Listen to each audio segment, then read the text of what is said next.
बर्फ पर गिरी लाल बूंदों से शुरू हुई थी एक मां की दुआ, और उसी दुआ से जन्मी शीतनगर की श्वेता। लेकिन महल में हर दिन एक सवाल गूंजता था, सबसे सुंदर कौन? जिस दिन जादुई दर्पण ने कहा श्वेता, उसी दिन रानी कंचन की मुस्कान झर बन गई। एक आदेश निकला, अब श्वेता को मिटाना होगा। देववन का आदेश। और निशानी ले आओ। क्या एक शिकारी का दिल पिघलेगा? क्या 7 क्षणिक भाई उसे बचा पाएंगे? और क्या एक विषैला सेब कहानी का अंत लिख देगा या नई शुरुआत?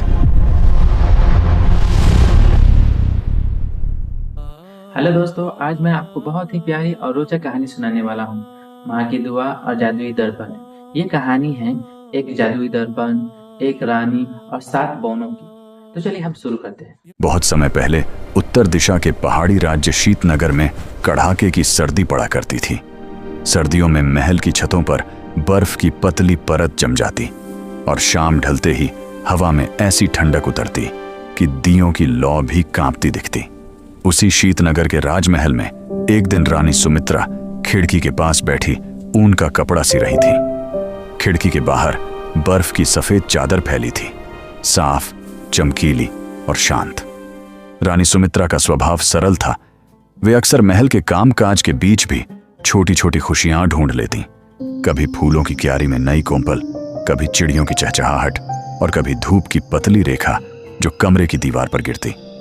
उस दिन भी वे आराम से सिलाई कर रही थीं, पर मन कहीं और था। उन्हें एक संतान की चाह थी, ऐसी संतान जो महल की रौनक बन जाए और उनके जीवन में अपनापन भर दे।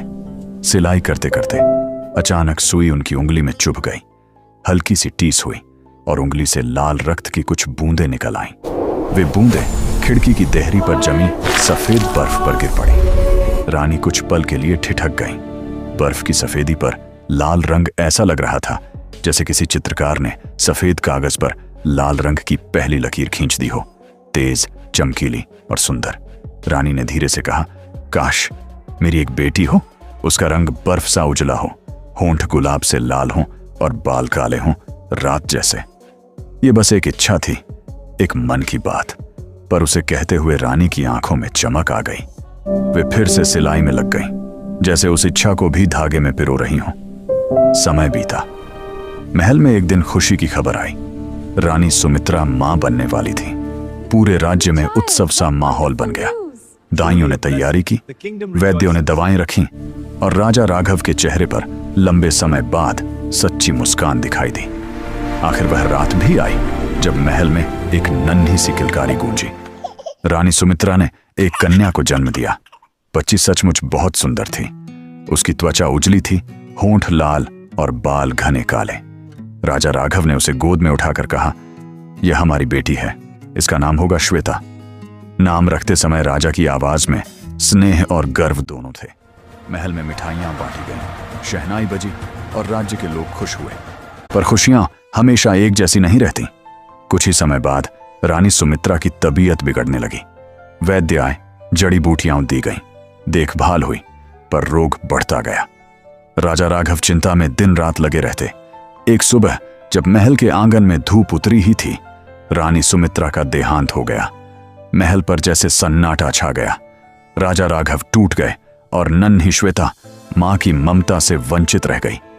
1 वर्ष तक महल में शोक का माहौल रहा। राजा ने खुद को काम में लगाए रखा, पर अकेलापन उनके चेहरे पर साफ दिखता। मंत्री और दरबारी कहते, राजा जी, राज्य को रानी की जरूरत है। छोटी राजकुमारी को भी एक मां का सहारा चाहिए। बहुत सोच विचार के बाद राजा राघव ने दूसरा विवाह किया। नई रानी का नाम था रानी कंचन। वह दिखने में बहुत सुंदर थी। उसके कपड़े हमेशा चमकदार, आभूषण हमेशा सजे हुए और चाल में एक खास ठाठ था। पर उसके स्वभाव में घमंड और कठोरता थी। उसे यह बात पसंद नहीं थी कि कोई उसकी बराबरी करे, और उससे भी अधिक यह कि कोई उससे आगे निकल जाए। रानी कंचन के पास एक जादुई दर्पण था। वह दर्पण महल के सबसे सुंदर कमरे में रखा था और कहा जाता था कि उसमें सच के अलावा कुछ दिखाई नहीं देता। रानी कंचन रोज दर्पण के सामने खड़ी होकर पूछती, दर्पण, दर्पण, बता, इस राज्य में सबसे सुंदर कौन? दर्पण की आवाज गूंजती, आप ही महारानी। यह सुनकर कंचन प्रसन्न होती, जैसे किसी ने उसके अहंकार को रोज नई मिठास दे दी हो। इधर श्वेता बड़ी हो रही थी। वह पढ़ाई में तेज थी, बोलने में मीठी और स्वभाव से दयालु। वह महल के सेवकों से भी आदर से बात करती। किसी को दुखी देखती तो चुपचाप मदद कर देती। उसके चेहरे पर एक सहज चमक थी, वह चमक जो बनावटी सजावट से नहीं, अच्छे मन से आती है। जब श्वेता 7 वर्ष की हुई तो उसकी सुंदरता की चर्चा महल के बाहर तक होने लगी। लोग कहते, राजकुमारी श्वेता तो सच में बहुत प्यारी है। यह बातें रानी कंचन के कानों में भी पहुंची। पहले तो उसने ध्यान नहीं दिया, पर धीरे धीरे उसके भीतर जलन बढ़ने लगी। एक सुबह वह दर्पण के सामने गई, हमेशा की तरह पूछने के लिए तैयार, पर इस बार आवाज में बेचैनी थी। दर्पण, दर्पण, बता, इस राज्य में सबसे सुंदर कौन? दर्पण कुछ पल चुप रहा, फिर बोला, महारानी, आप सुंदर हैं, पर राजकुमारी श्वेता आपसे भी अधिक सुंदर है। यह सुनते ही रानी कंचन का चेहरा बदल गया। उसकी आंखों में गुस्सा उतर आया, जिसे वह अपनी सबसे बड़ी ताकत समझती थी। अपनी सुंदरता, उसी पर चोट लग गई थी। उसने दर्पण को घूरते हुए कहा, नहीं, यह नहीं हो सकता। मगर दर्पण झूठ नहीं बोलता था। रानी कंचन के मन में एक ही विचार रह गया, श्वेता को हटाना होगा। उसके लिए श्वेता अब एक बच्ची नहीं, बल्कि अपने घमंड की दुश्मन थी। उसी दिन से शीतनगर के महल में एक अदृश्य डर पैदा हो गया। एक तरफ मासूम श्वेता की हंसी थी, दूसरी तरफ कंचन की जलती हुई ईर्ष्या।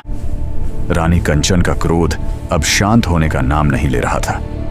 दर्पण की बात उसके मन में कांटे की तरह चुभी रहती। वह दिन भर मुस्कुराने का नाटक करती, पर भीतर से जलती रहती। आखिर एक दिन उसने अपने भरोसेमंद शिकारी रामू को बुलाया। रामू वर्षों से महल के लिए शिकार लाता, जंगल के रास्ते जानता और राजा के आदेशों का पालन करता आया था। रानी कंचन ने धीमे कठोर स्वर में कहा, रामू, राजकुमारी श्वेता को देववन ले जाओ, वहां उसका काम तमाम कर दो, और उसके बाद कोई निशानी लेकर लौटना, ताकि मुझे यकीन हो जाए। रामू के चेहरे पर घबराहट दिखाई दी, पर वह रानी की बात टाल भी नहीं सकता था। उसने सिर झुका दिया, जैसा आदेश महारानी। अगले दिन रामू ने बहाने से श्वेता को जंगल की सैर कराने की बात कही। श्वेता मासूम थी, उसे शक नहीं हुआ। वह खुश होकर चल पड़ी। उसे जंगल के पेड़, पक्षी और नई चीजें देखना अच्छा लगता था। देववन में घने देवदार और चीड़ के पेड़ थे। हवा में ठंडक थी और जमीन पर सूखी पत्तियां चरमराती थीं। जितना भीतर जाते, रास्ता उतना ही सुनसान होता जाता। कुछ दूर चलकर रामू रुक गया। उसका चेहरा तनाव से भरा था। उसने धीरे से छुरा निकाला। श्वेता को समझते देर नहीं लगी। उसकी आंखें भर आईं। वह कांपती आवाज में बोली, रामू भैया, आप क्या कर रहे हैं? मैंने आपका क्या बिगाड़ा है? रामू के हाथ कांपने लगे। वह आदेश और इंसानियत के बीच फंस गया था। श्वेता का डर और उसकी मासूमियत देखकर उसके भीतर कुछ टूट गया। श्वेता ने हाथ जोड़ दिए, मुझे मत मारो, मुझे जाने दो। मैं वादा करती हूं, मैं महल वापस नहीं आऊंगी। रामू की आंखें झुक गईं। उसने छुरा नीचे कर दिया। बिटिया, मैं तुझे नहीं मार सकता। तू तो फूल जैसी है। भाग जा, जितना दूर जा सके, और पीछे मुड़कर मत देखना। श्वेता रोती हुई भी राहत महसूस करने लगी। उसने रामू के पैर छुए और दौड़ पड़ी। पेड़ों के बीच, पगडंडी पर, अनजान दिशा में। रामू ने रानी को खाली हाथ लौटना भी नहीं था। उसने जंगल में एक जंगली जानवर का शिकार किया और उसकी निशानी लेकर महल वापस पहुंचा।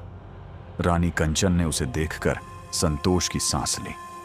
ठीक है, उसने कहा, अब दर्पण भी वही बोलेगा जो मैं सुनना चाहती हूं। उसे क्या पता था कि श्वेता अभी भी जीवित है।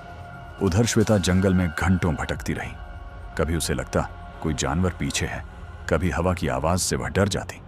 सूरज ढलने लगा, ठंड बढ़ने लगी। श्वेता थक कर बैठ जाती, फिर उठती, फिर चलती। आखिर शाम के धुंधले उजाले में उसे दूर एक छोटा सा घर दिखा, जैसे जंगल के बीच कोई सुरक्षित जगह मिल गई हो। घर बाहर से साधारण था, पर साफ सुथरा। श्वेता ने धीरे से दरवाजा धक्का दिया। दरवाजा खुल गया। भीतर उसने देखा 7 छोटी थालियां, 7 कटोरियां, 7 पानी के गिलास और 7 छोटे बिस्तर। उसे बहुत भूख लगी थी। उसने हर थाली से थोड़ा थोड़ा खाया, कहीं दाल, कहीं रोटी, कहीं खिचड़ी। फिर हर कटोरी से थोड़ा थोड़ा पानी पिया। उसे लगा जैसे उसके शरीर में फिर से जान लौट रही है। फिर वह बिस्तर देखने लगी। पहला बिस्तर कठोर लगा, दूसरा छोटा, तीसरा बड़ा। आखिर 7वें बिस्तर पर उसे आराम महसूस हुआ। श्वेता वहीं लेट गई और सो गई। रात हुई। बाहर हवा तेज चली। उसी समय दरवाजे पर आहट हुई। घर के मालिक लौटे। 7 खणिक भाई जो पास के त्रिशूल पहाड़ की खदानों में काम करते थे।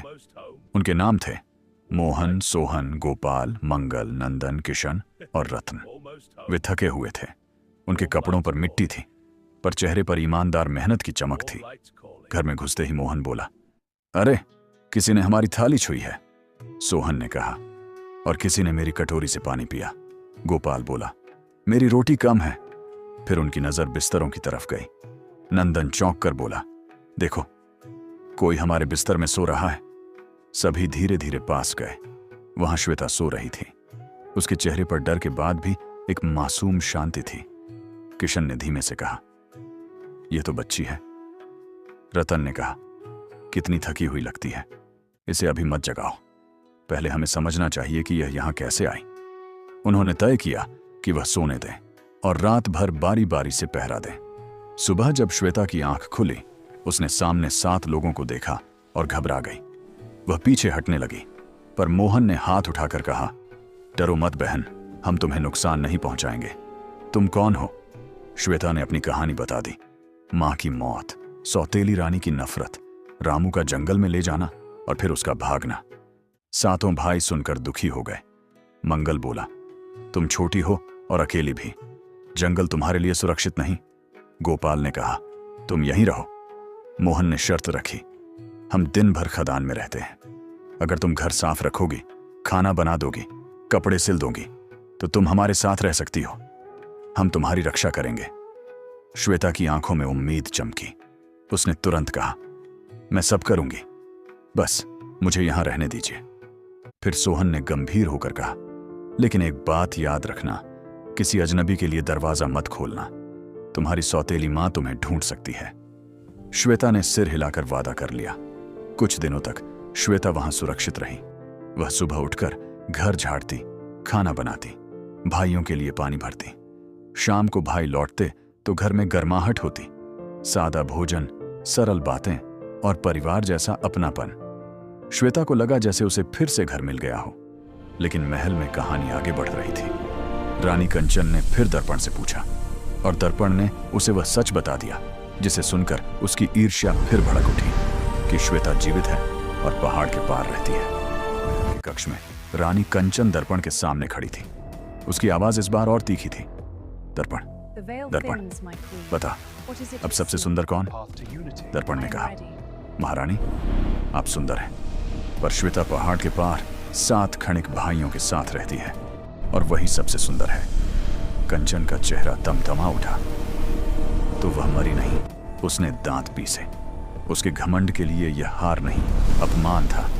उसने उसी समय ठान लिया कि इस बार वह खुद जाएगी और ऐसा करेगी कि श्वेता फिर कभी दर्पण में जगह न ले सके। बार कंचन ने बूढ़ी फेरीवाली का भेष बनाया। पुराने कपड़े, सिर पर ओढ़नी और आवाज में नकली मिठास। वह पहाड़ों को पार करती, पगडंडियों से गुजरती और आखिर खनिक भाइयों के घर तक पहुंच गई। दरवाजे पर पहुंचकर उसने आवाज लगाई, रेशमी फीते, सुंदर फीते। भीतर श्वेता काम कर रही थी। उसे भाइयों की चेतावनी याद थी, दरवाजा मत खोलना। वह थोड़ी देर चुप रही, फिर खिड़की से झांक कर बोली, आप कौन हैं? मैं दरवाजा नहीं खोल सकती। बूढ़ी कंचन ने मीठे स्वर में कहा, अरे बिटिया, मैं तो बस फीते बेचती हूं। देखो कितने सुंदर हैं, तुम्हारे कपड़ों पर खूब जचेंगे। श्वेता का मन डगमगाया। वह सोचने लगी, एक फीता ही तो है, इसमें क्या बुराई। उसने दरवाजा थोड़ा खोल दिया। यही गलती थी। बूढ़ी ने तुरंत फीता उठाया और बोली, मैं बांध देती हूं, अच्छा लगेगा।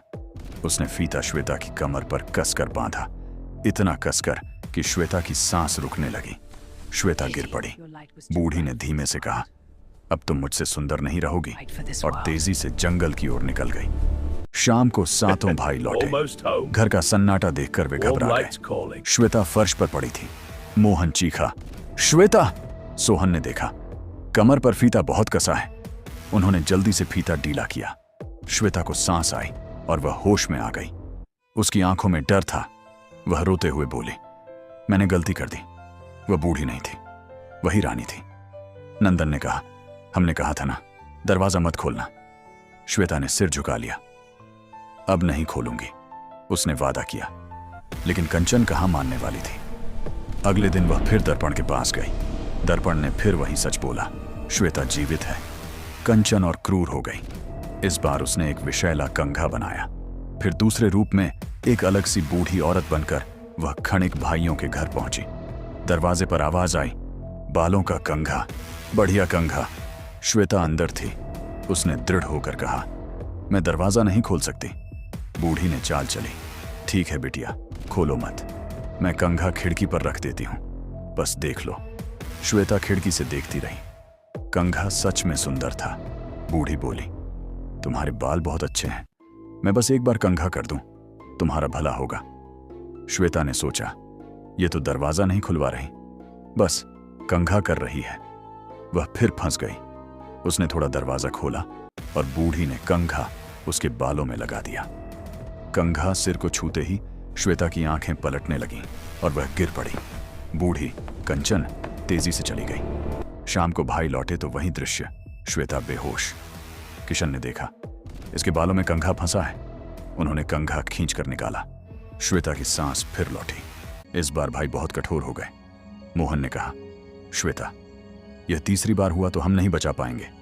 श्वेता रोते हुए बोली, मैं सच में अब नहीं करूंगी, कसम। कंचन के मन में अब भी संतोष नहीं था। दर्पण फिर सच बताता रहा। कंचन को लगा कि आसान तरीके काम नहीं आ रहे। अब उसे ऐसा जाल बिछाना होगा जिससे श्वेता बच ही न सके। उसने सोचा, श्वेता भोली है, उसे मीठी चीजें पसंद है। अगर मैं ऐसी चीज बनाऊं जो खुद सुंदर लगे और वह उसे खा ले तो काम हो जाएगा। उसने एक लाल सफेद सेब लिया और उस पर विष लगाया, पर चालाकी से सिर्फ एक हिस्से पर, ताकि वह खुद सुरक्षित हिस्सा खाकर श्वेता को भरोसा दिला सके। फिर उसने किसानिन का भेष बनाया, सिर पर टोकरी, हाथ में सेब, चेहरे पर झुर्रियों का नकली मेकअप। वह फिर पहाड़ पार कर खनिक भाइयों के घर पहुंची और बोली, ताजा सेब, बाघ के सेब। श्वेता ने अंदर से कहा, मैं दरवाजा नहीं खोल सकती। किसानिन कंचन ने मुस्कुराकर कहा, मत खोलो बिटिया, मैं यहीं सेब काट देती हूं। देखो, मैं सफेद हिस्सा खाती हूं, तुम लाल हिस्सा खा लेना। फिर डर किस बात का? श्वेता का मन फिर डगमगाया, लेकिन वह खुद को समझाने लगी, अगर वह खुद खा रही है तो नुकसान कैसे? यही सोच उसके लिए सबसे खतरनाक साबित होने वाली थी। किसानिन के भेष में रानी कंचन दरवाजे के बाहर खड़ी थी। श्वेता अंदर थी। उसके कानों में भाइयों की चेतावनी गूंज रही थी और आंखों के सामने 2 बार का खतरा भी। फिर भी मन के किसी कोने में वह यह सोच रही थी कि शायद इस बार सच में कोई सामान्य औरत आई हो। किसानिन ने सेब दिखाते हुए कहा, बिटिया, ये सेब बहुत मीठे हैं, ठंड में सेहत के लिए अच्छे होते हैं। श्वेता ने दरवाजे के पीछे से ही कहा, आप जाए, मुझे कुछ नहीं चाहिए। किसानिन ने बड़ी मासूमियत से कहा, अरे डरती क्यों हो? देखो, मैं अभी काटती हूं। उसने सेब को 2 हिस्सों में काटा। फिर उसने सफेद हिस्सा उठाया और अपने मुंह में डाल लिया। देखा, कुछ नहीं हुआ। वह बोली, तुम लाल हिस्सा खा लो। श्वेता का भरोसा डगमगा गया। उसे लगा, अगर वह खुद खा रही है तो यह सुरक्षित ही होगा। उसने धीरे से दरवाजा थोड़ा खोला और लाल हिस्सा ले लिया। उसने बस एक छोटा सा कौर लिया था कि उसकी आंखों के आगे अंधेरा छाने लगा। वह लड़खड़ाई, हाथ से सेब गिर गया और वह जमीन पर गिर पड़ी। किसानिन के चेहरे पर क्रूर संतोष फैल गया। उसने धीमे से कहा, अब दर्पण सिर्फ मेरा नाम बोलेगा। और वह तेज कदमों से जंगल की ओर निकल गई। शाम को 7 खणिक भाई घर लौटे। घर में असामान्य सन्नाटा था। मोहन ने पुकारा, श्वेता। कोई जवाब नहीं। वे अंदर भागे तो श्वेता जमीन पर पड़ी थी, बिल्कुल शांत। सोहन ने उसे उठाने की कोशिश की। गोपाल ने पानी के छींटे मारे। मंगल ने उसके हाथ रगड़े, पर श्वेता नहीं उठी। नंदन ने कांपती आवाज में कहा, यह इस बार बहुत गंभीर है। किशन की आंखों में आंसू आ गए। रतन बोला, हम कुछ कर ही नहीं पा रहे। वे पूरी रात उसके पास बैठे ने उसका माथा छुआ, कभी उसके हाथ, मगर श्वेता की सांस नहीं लौट रही थी। सुबह हुई, फिर शाम, 3 दिन बीत गए। सातों भाई रो रो कर थक गए, पर उन्हें सच स्वीकार करना पड़ा कि श्वेता अब वैसी नहीं उठ रही जैसे पहले उठी थी। लेकिन वे उसे मिट्टी में दबाने को तैयार नहीं थे। मोहन ने कहा, यह हमारी बहन थी, हम इसे ऐसे नहीं छोड़ सकते। उन्होंने जंगल और पहाड़ के पास रहने वाले कारीगरों से मदद ली और एक शीशे की पेटी, कांच की पेटिका बनवाई, ऐसी कि श्वेता का चेहरा दिखाई देता रहे जैसे वह सो रही हो। उन्होंने श्वेता को सावधानी से उस पेटी में रखा और उसे पहाड़ की एक शांत जगह पर रखा, जहां सूरज की रोशनी सुबह धीरे धीरे पहुंचती थी। वे बारी बारी से पहरा देने लगे, कोई दिन में बैठता, कोई रात में। कभी वे उसके पास फूल रखते थे, कभी उसके पसंद का छोटा सा रूमाल। उस पहाड़ पर श्वेता की नींद के साथ साथ 7 भाइयों का दुख भी बस गया। इधर महल में रानी कंचन खुश थी। वह फिर दर्पण के सामने गई। दर्पण, दर्पण, बता सबसे सुंदर कौन है? दर्पण ने कहा, आप ही महारानी। यह सुनकर कंचन की आंखों में चमक आ गई। उसने राहत की सांस ली। उसे लगा अब कोई बाधा नहीं रही। समय बीतता गया। एक दिन पास के राज्य का राजकुमार अर्जुन शिकार के लिए जंगल की ओर आया। अर्जुन बहादुर था, लेकिन उसका मन दयालु भी था। शिकार करते हुए उसका घोड़ा एक पगडंडी पर मुड़ा और वह उसी पहाड़ के पास जा पहुंचा जहां शीशे की पेटी रखी थी। वहां अचानक उसे चमकती हुई कांच की चीज दिखाई दी। वह रुका और पास गया। राजकुमार अर्जुन ने शीशे में सोती हुई श्वेता को देखा। उसे लगा जैसे वह कोई देवी की मूर्ति नहीं, बल्कि एक जीवित इंसान हो, बस गहरी नींद में। उसके चेहरे पर डर नहीं था, केवल शांति थी। पास लगी पट्टी पर लिखा था, राजकुमारी श्वेता। अर्जुन का मन भर आया। यह कौन है? यह यहां क्यों है? उसने आसपास देखा तो 7 क्षणिक भाई वहां थे। मोहन ने आगे आकर पूछा, आप कौन हैं? अर्जुन ने सम्मान से कहा, मैं पड़ोसी राज्य का राजकुमार अर्जुन हूं। मैं रास्ता भटक कर यहां आ गया। ये राजकुमारी यहां क्यों है? 7 भाइयों ने उसे पूरी कहानी सुनाई।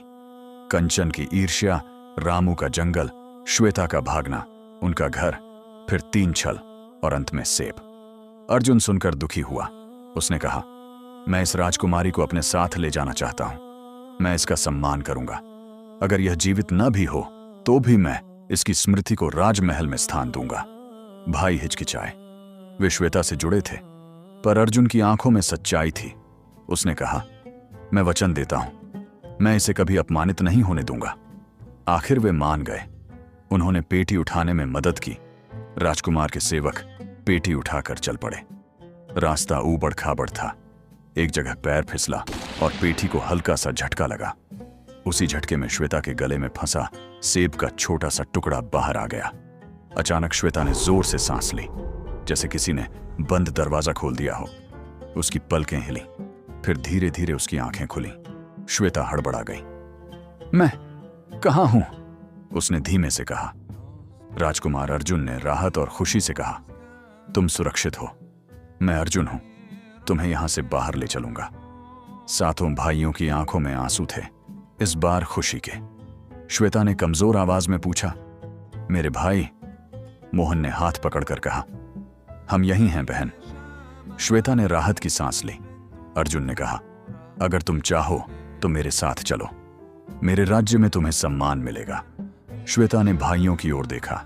वे बोले, तुम्हारी खुशी में ही हमारी खुशी है। राजकुमार अर्जुन श्वेता को लेकर अपने राज्य की ओर चला, लेकिन रास्ते में उसने पहले शीतनगर के बारे में जानने की इच्छा जताई। श्वेता ने बताया कि वह शीतनगर की राजकुमारी है और उसके पिता राजा राघव हैं। अर्जुन ने कहा, तो पहले हमें तुम्हारे पिता तक यह समाचार पहुंचाना चाहिए कि तुम जीवित हो। 7 क्षणिक भाई भी साथ चले। वे श्वेता को अकेला छोड़ने को तैयार नहीं थे। शीतनगर पहुंचते ही खबर फैली, राजकुमारी लौट आई। महल के सेवक दौड़ पड़े। दरबारी आश्चर्य में पड़ गए। राजा राघव तक जब यह बात पहुंची तो वे विश्वास नहीं कर पाए। वे तेजी से दरबार में आए। सामने श्वेता को देखकर उनकी आंखें भर आईं। उन्होंने कांपते हाथों से उसे गले लगाया। बेटी! राजा की आवाज टूट गई। श्वेता ने भी रोते हुए कहा, पिताजी। राजा राघव को धीरे धीरे समझ आया कि वर्षों से उनके महल में क्या चल रहा था। श्वेता ने सब बता दिया। रानी कंचन की ईर्ष्या, रामू का जंगल में ले जाना और बाकी घटनाएं। रामू को बुलाया गया। वह डर रहा था, पर उसने सच सच स्वीकार कर लिया कि उसने श्वेता को मारा नहीं था, बल्कि उसे बचा लिया था। राजा राघव ने गहरी सांस ली। उन्हें क्रोध भी आया, दुख भी और अपराध बोध भी कि वे अपनी बेटी की रक्षा नहीं कर पाए।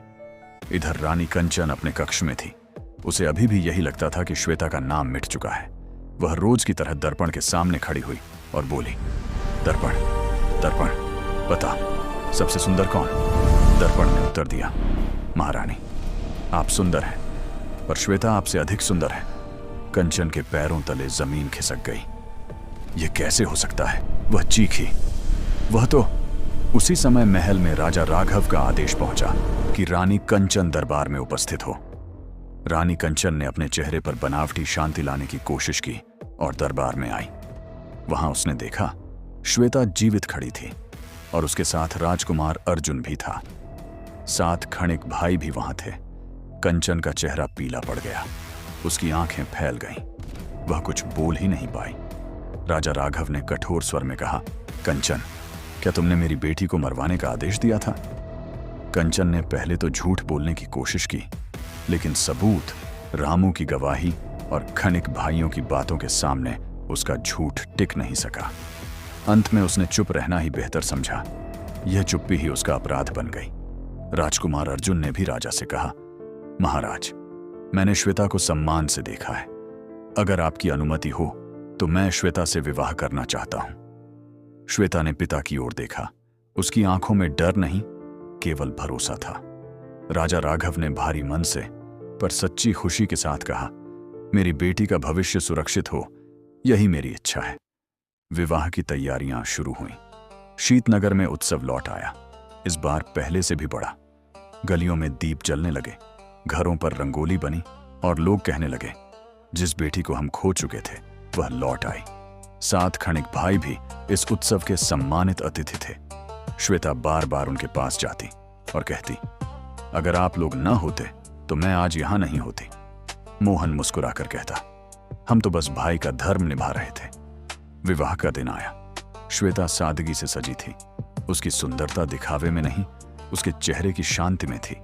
अर्जुन ने उसे देखकर कहा, तुम्हारी सबसे बड़ी सुंदरता तुम्हारा मन है। श्वेता ने धीरे से कहा, और आपकी सबसे बड़ी ताकत आपका वचन। दरबार में न्याय का प्रश्न भी उठ खड़ा हुआ। राजा राघव ने मंत्रियों और सभासदों के साथ विचार किया। निर्णय हुआ कि रानी कंचन को उसके अपराध के लिए राजमहल से अलग कर दिया जाएगा और उसे राजकार्य से पूरी तरह दूर रखा जाएगा।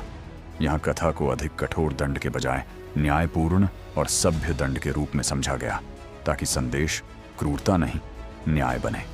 कंचन की सत्ता, उसका अभिमान और उसका दिखावा सब उसी दिन समाप्त हो गया। उसे पहली बार एहसास हुआ कि सुंदरता किसी की जागीर नहीं और ईर्ष्या अंततः इंसान को अकेला कर देती है।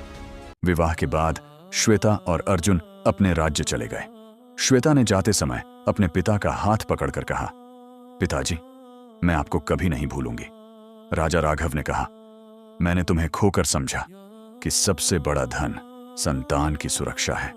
श्वेता ने 7 भाइयों को भी साथ चलने का आग्रह किया, पर वे अपने पहाड़ और अपने काम से जुड़े थे। फिर भी उन्होंने वादा किया कि वे समय समय पर मिलने आते रहेंगे। अर्जुन ने भी कहा, आप सब हमारे लिए परिवार हैं। आपके लिए हमारे महल के दरवाजे हमेशा खुले रहेंगे। कुछ महीनों बाद जब श्वेता अपने नए महल में रानी बनी, तो उसने नियम बनाया कि गरीबों, यात्रियों और जरूरतमंदों के लिए महल के पास एक आश्रय घर होगा, जहां खाना और दवा मिलेगी।